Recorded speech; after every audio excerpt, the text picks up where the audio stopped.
Elon's purchase. Oh, okay. All right. Well, so this is an interesting conversation because there is no one who is more obsessed with racial identity politics than Donald Trump. He ran the most racial identity politics laden campaign that I've seen in my lifetime. And I've been following politics since I was 12. Welcome back to Demo News Watch. Today we're breaking down a tense and revealing exchange between Joy Reid and Piers Morgan that escalates fast. Joy challenges the long-standing conservative narrative about identity politics and flips the question, who is really driving it? What follows is a heated debate over immigration rhetoric, historical language, and whether years of criticism toward Donald Trump have been exaggerated or simply accurate.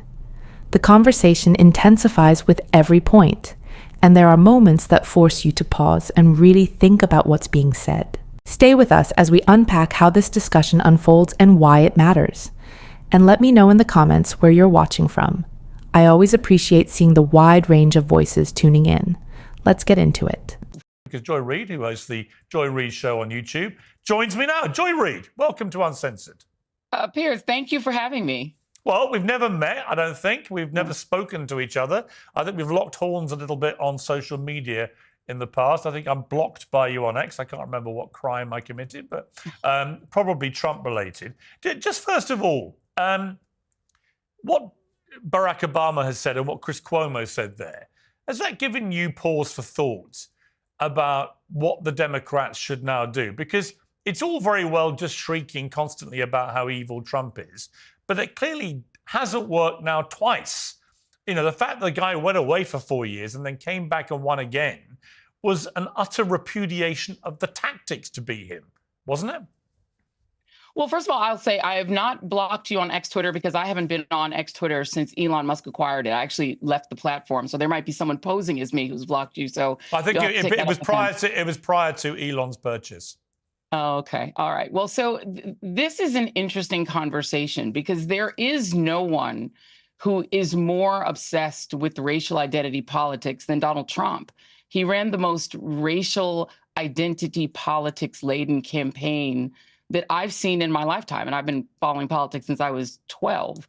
The point of his campaign was, if I was to sum it up, that immigrants, whom he identified as gang members from Venezuela, as people from S-hole countries, as essentially any non-white migrant or immigrant in the country, were vermin who were poisoning the blood of our country. Well, he was talking about criminal, illegal immigrants. He was talking. Well, hang on. He was talking. You can't misquote him off the top. This is my point, though. This is my point. I remember. Let me just say something, Joy. I remember when he won in 2016. I was at the New York Knicks the next day with my eldest son, and Chris Rock was there at the next table, and we got talking. I said, why do you think Trump won?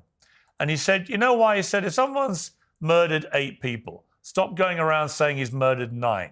And he didn't mean Trump had actually murdered anyone. What he meant was, there's plenty to criticize Trump about. I've done it myself many times. But there's also a lot of stuff that resonates with people. And I think it's the over-exaggeration, the over-demonization of Trump is part of the problem. And your characterization of his depiction of immigrants, you said the word immigrants.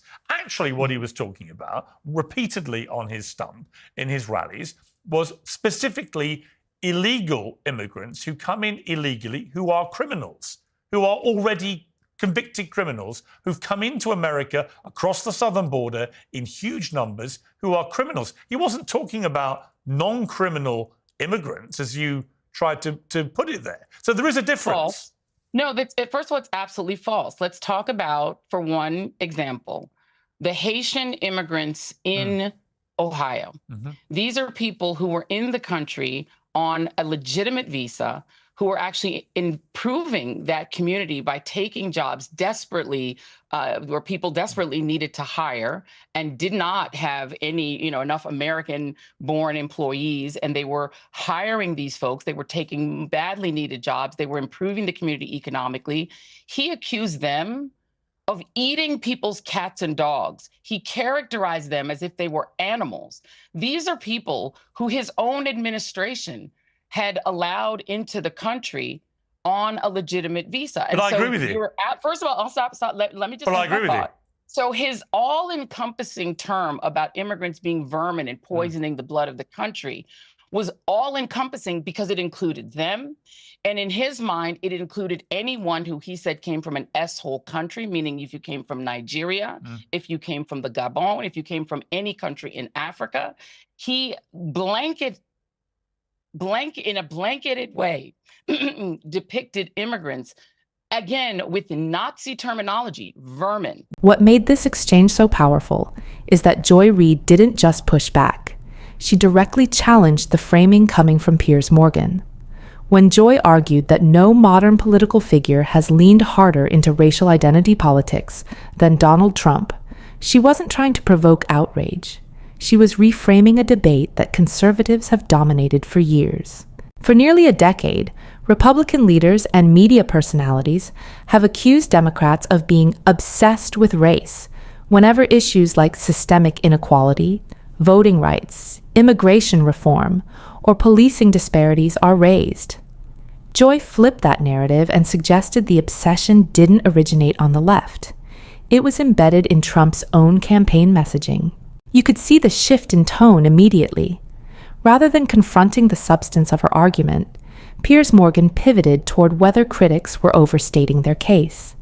He referenced a line attributed to Chris Rock, suggesting that exaggeration weakens legitimate criticism.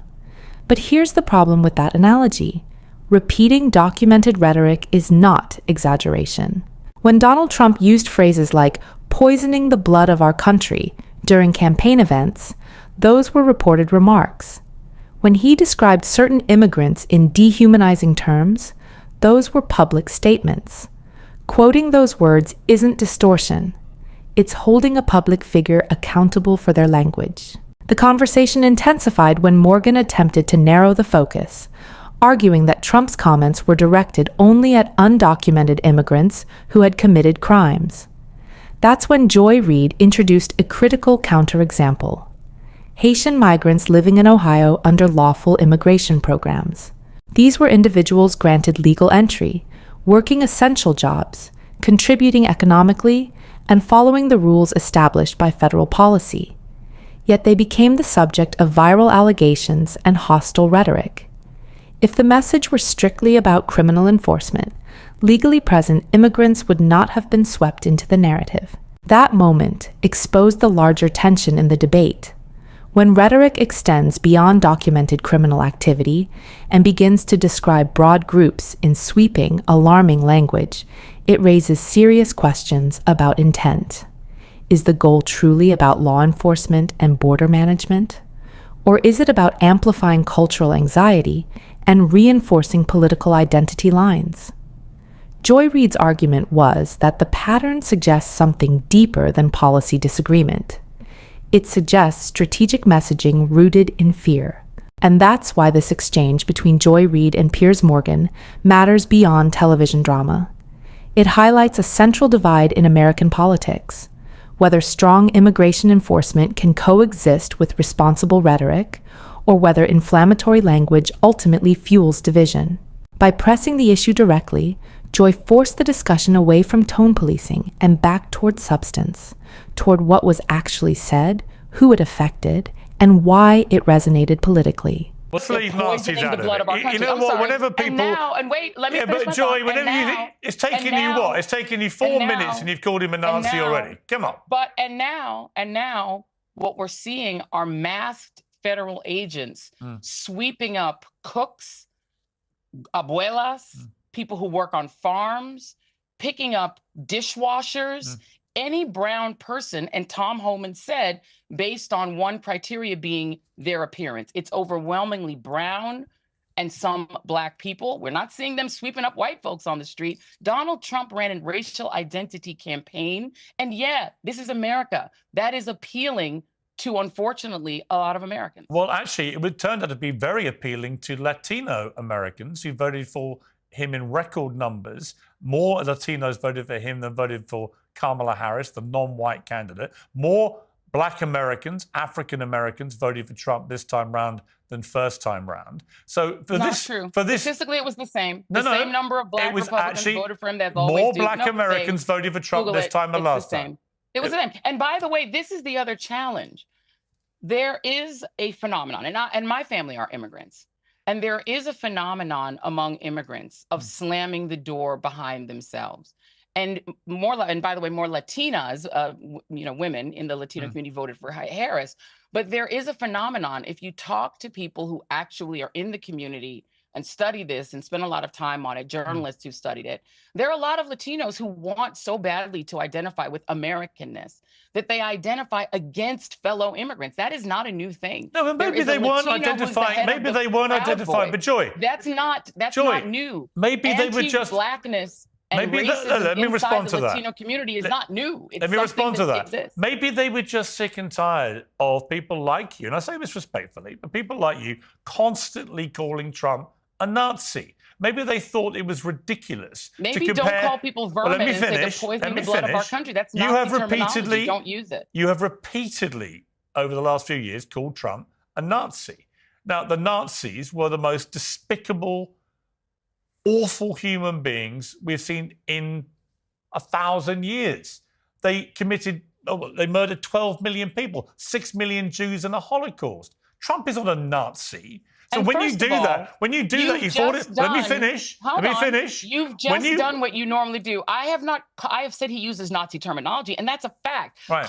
Saying people are poisoning the blood of our country, that is Nazi talk. That is what I've said about Trump. I will stand by it, because if you're calling people vermin and saying that they're poisoning the blood of our country, you are lifting language out of the Nazi playbook. That is very different from saying that Donald Trump is perpetrating a Holocaust such as in the 1930s. Right. But what he is doing is straight fascism. That's not me saying it. Mark Milley, his former Joint Chiefs of Staff chair, said that he is a fascist to the... What made this exchange so significant is that Joy Reid didn't just defend a position.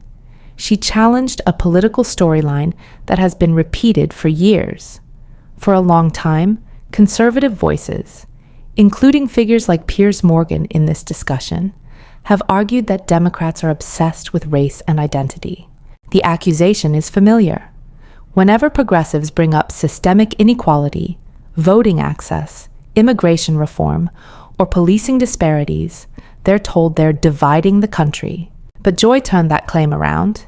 She argued that if you examine the messaging of Donald Trump, identity-based rhetoric wasn't incidental. It was foundational to his campaign strategy. You could feel the tension shift as soon as she made that point. Instead of debating whether Trump's campaign leaned heavily into identity themes, the focus moved to whether critics were being unfair or overdramatic. Piers Morgan referenced a line often attributed to Chris Rock about weakening an argument by overstating it. But that analogy sidesteps the core issue. Joy wasn't inventing language. When Donald Trump used phrases such as poisoning the blood of our country at campaign rallies, those remarks were widely reported. When he described certain immigrants using dehumanizing terminology, those were documented statements. Quoting public remarks is not distortion. It is part of democratic accountability. The exchange sharpened further when Morgan argued that Trump's rhetoric was directed only at undocumented immigrants with criminal records. That's when Joy introduced the example of Haitian migrants in Ohio, individuals who were in the United States through lawful federal programs. These were not people who crossed the border unlawfully. They were legally admitted, employed, and contributing to local economies. Yet they became the focus of sweeping allegations and sensational claims.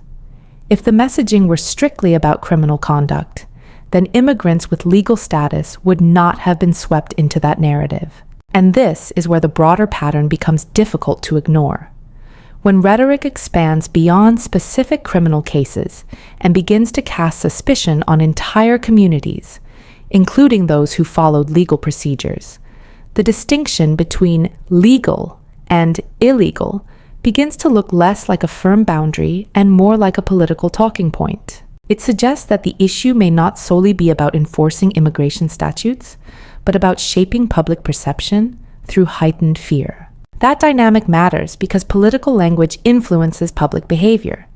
When groups of people are repeatedly portrayed as threats to the nation's identity, it can legitimize hostility and deepen division. Joy Reid's point wasn't that immigration enforcement shouldn't exist. Her argument was that the framing surrounding it reveals something deeper, a strategy that relies on cultural anxiety and demographic fear to energize a base. And that's why this conversation between Joy Reid and Piers Morgan resonates beyond one television segment. It underscores a central divide in American politics, whether strong policy debates can happen without resorting to sweeping generalizations about entire communities. If legal immigrants can become rhetorical targets despite following the rules, then the conversation clearly extends beyond law enforcement and into the realm of identity politics itself. Precisely the point Joy was making. His former chief of staff says he's a fascist, and the things he's doing, masked men snatching people off the street, not even showing any identification as law enforcement. Let me ask you a question. Men dragging women, Let me ask you a question. Children into vans. Fascism. You've made this point. Up. I will stand by that any day. Let me ask you a question about immigration. It's a very interesting topic at the moment, as you rightly observe. So my view, for what it's worth, as somebody who is an exceptional alien, is how it's described on my visa to the United States, but I have a home in Los Angeles, and I love America. I've lived and worked there for 20 years. My view is that most Americans, I think instinctively, do not have a problem with the principle of deporting undocumented workers who commit crimes in the United States. Would you have a problem with that as a policy? As a policy, if people get a hearing and they go through a process, sure. But that is not what's happening. No, I'm going to come to the next bit. Hold on, that is not what's Joy, happening. I'm going to finish my... When Joy Reid described masked agents detaining people on the street without clearly identifying themselves, she wasn't using dramatic imagery for effect. She was raising a constitutional concern. The idea of individuals being placed into unmarked vehicles without visible identification of authority unsettles people across the political spectrum. In a constitutional democracy, enforcement is supposed to be transparent, accountable, and bound by clearly defined procedures. When that clarity disappears, it doesn't just affect immigrants. It affects public trust in the rule of law itself. What makes this exchange especially revealing is that Piers Morgan attempted to ground the conversation in what many Americans agree on: the principle that undocumented immigrants who commit serious crimes can face deportation. And here's the key moment. Joy agreed in principle. She acknowledged that if individuals receive a fair hearing and go through lawful due process, enforcement can be legitimate. That distinction matters. The disagreement isn't about whether immigration laws exist. It's about whether enforcement happens within constitutional boundaries. This is the part of the debate that often gets blurred. Progressives are not arguing for open borders or the absence of enforcement. The argument is about process, about hearings, representation, judicial oversight, and transparency. Due process is not a loophole. It is a foundational safeguard. The Constitution refers to persons, not just citizens, when outlining protections. That language was intentional. It reflects the idea that basic civil liberties are not conditional on popularity or immigration status. History provides cautionary lessons. During World War II, Japanese Americans were interned under claims of national security. That policy is now widely regarded as a violation of constitutional principles because it targeted people based on ethnicity rather than individualized evidence. The comparison is not about scale, it's about principle. When enforcement actions appear to rely on appearance, speed, or quotas rather than careful review and identification, democratic guardrails weaken. And that's ultimately what Joy Reid was defending. Not a partisan position, but a constitutional framework. If legal norms are bypassed because the targets are politically vulnerable, it sets a precedent that can expand. Once exceptions are normalized for one group, the protections for everyone become more fragile. So here's the real question for you. Where should the line be drawn between enforcement and civil liberties? How do we maintain border policy while preserving due process and transparency? Let me know your thoughts in the comments below. If you found this breakdown valuable, make sure to like, subscribe, and share. This is Demo News Watch, where we examine the politics shaping our democracy, and we'll see you in the next one.